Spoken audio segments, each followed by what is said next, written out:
I was 2 hours into a night drive, pitch black highway, no lights, no music, just the drone of my tires. Then I saw him, a man in a suit, standing dead still on the shoulder. He didn't flag me down. He just stared, like he was waiting for me, or something else.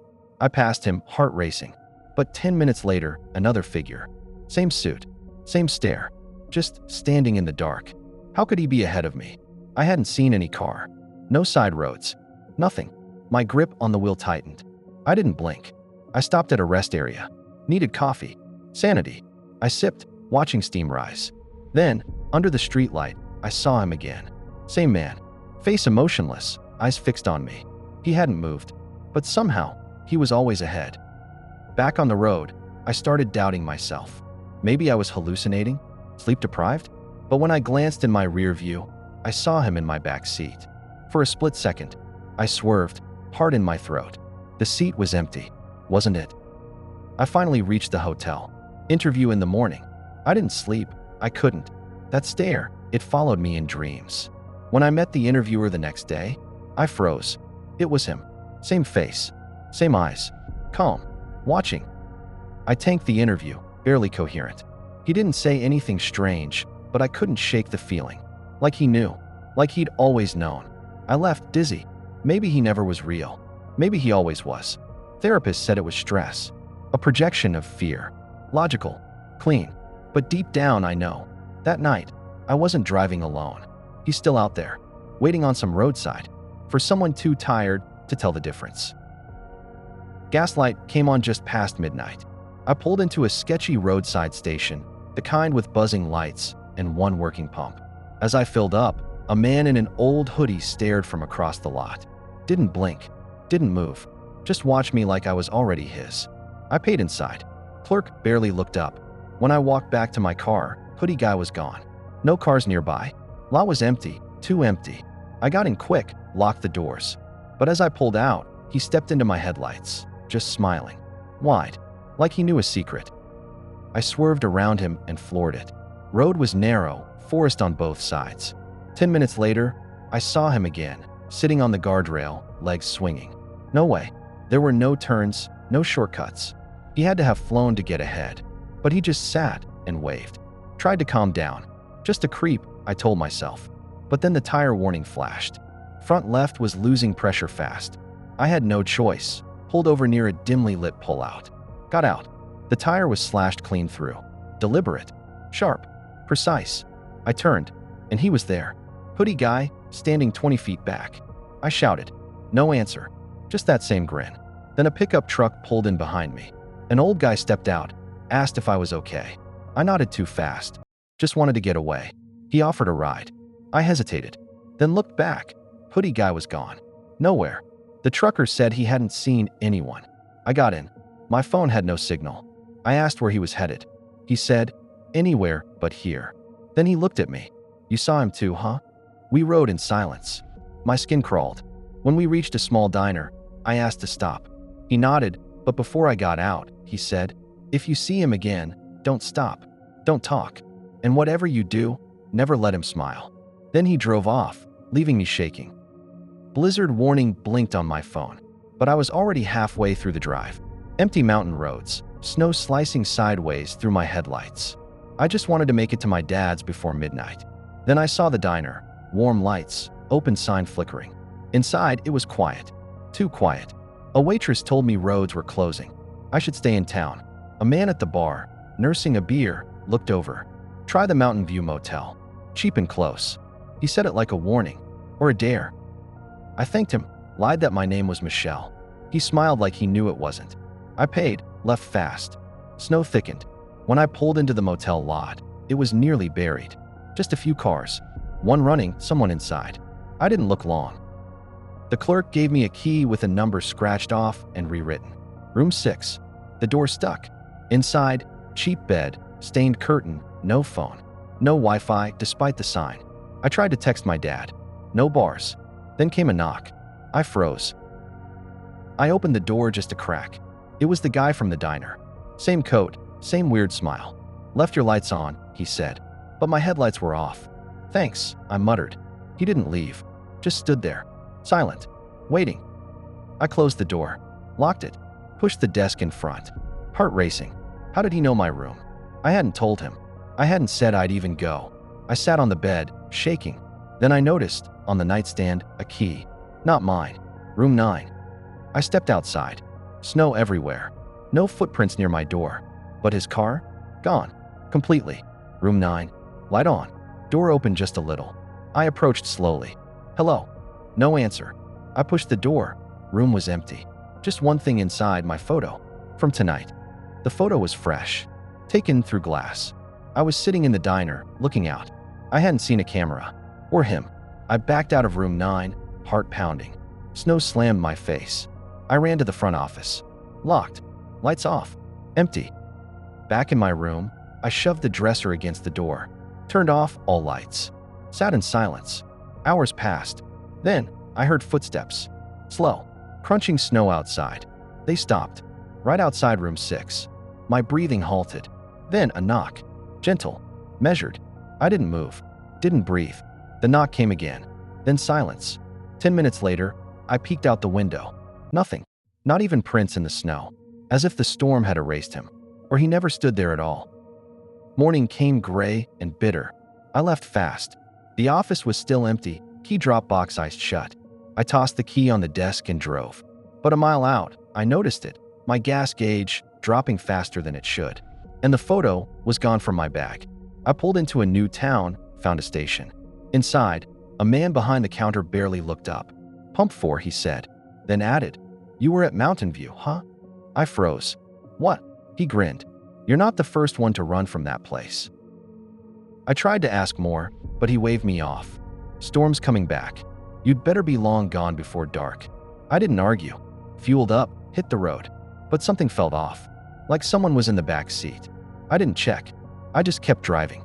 Every town I passed after that had a Mountain View motel. Same name. Same neon sign. Always with room 6 lights on. Once I stopped to look. The clerk at that one. Same man from the diner. Same smile. Like he'd been waiting.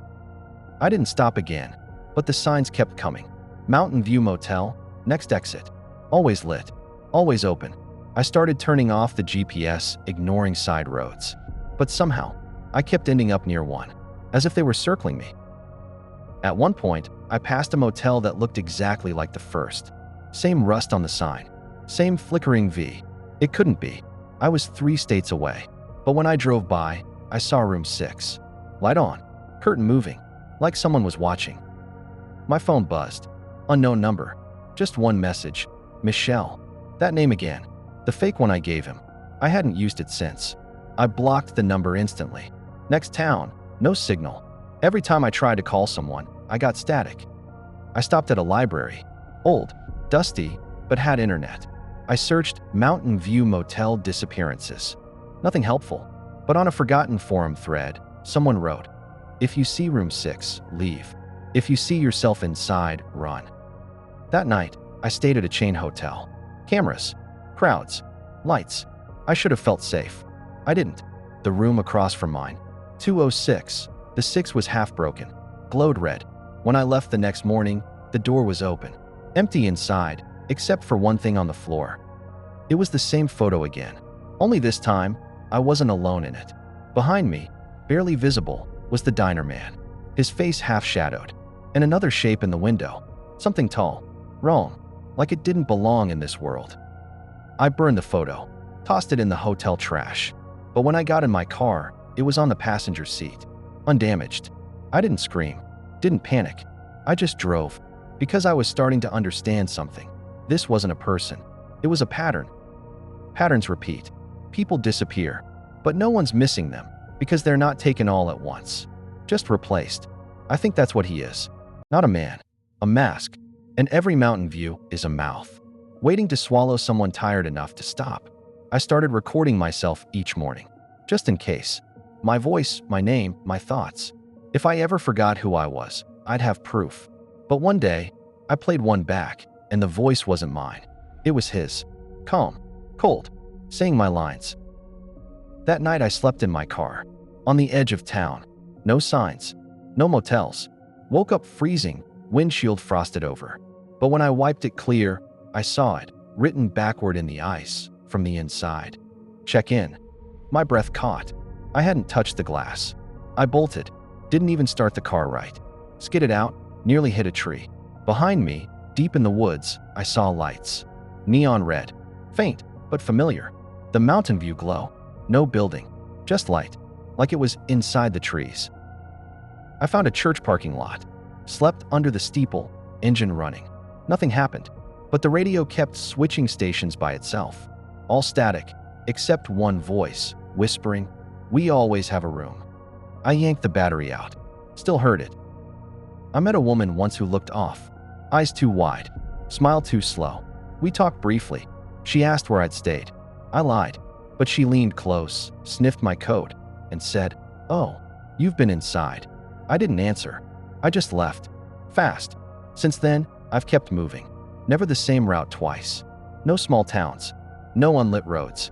But sometimes, when I look in the mirror, I see the diner man's face flash for a second. Not like I'm haunted. Like I'm becoming him. One night, I saw a car like mine on the road ahead. Same make. Same dents. I sped up. It turned. I followed. It pulled into a Mountain View motel.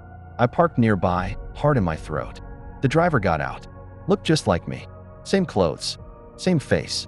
He, or I, walked into room 6. I should have run, but I crept closer. The window was fogged. I wiped it clear. Inside, copies of me. 3. Sitting. Smiling. All turned at once and stared at the glass. Their mouths moved, but I couldn't hear. Suddenly, my phone buzzed. A text from my number. "We're waiting."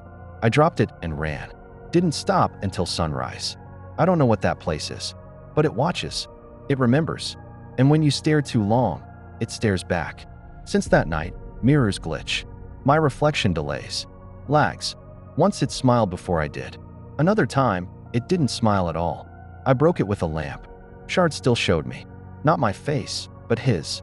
Like he was underneath all along. I tried to tell someone. Showed them the motel. But it wasn't there. Just woods. Empty field. I swore it existed. GPS even showed it before. Now, blank map. No listings. No history. But that night, the vacancy light still flickered in my dreams. Sometimes I hear knocking at 3:06 a.m. Always 3 knocks. Always slow. I never answer. Once, I peeked through the peephole. Nothing. But later, found water on the floor.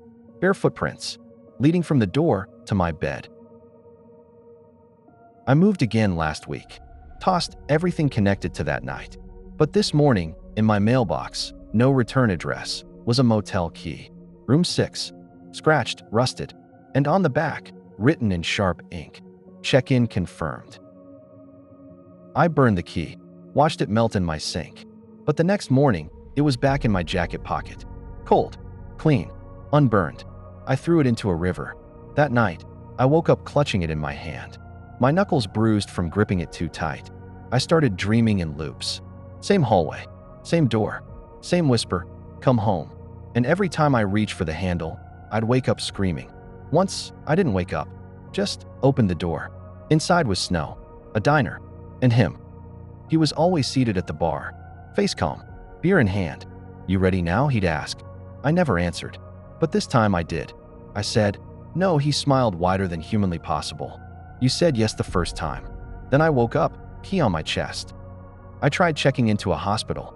Told them I couldn't tell what was real anymore. They asked about trauma, drugs, sleep. I said, motels. They laughed.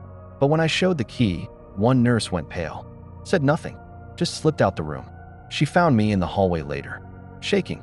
Whispered, "My brother disappeared at Mountain View in '03. No one believed me. He kept texting for weeks. Then silence. The last text said, "Room 6 isn't a place. It's a decision." Then she ran. Now I don't run. I wait. I keep my door locked. But the knock always comes. Not if, but when. And maybe next time, I'll answer. Maybe I already did. Maybe I'm writing this from room 6. Maybe I never left. Maybe I just switched places. If you're hearing this, and someone offers you a cheap motel off a snow-covered road, don't stop. Don't sleep. And if you see me, or someone who looks like me, just drive. Because once you've been invited in, you never really check out.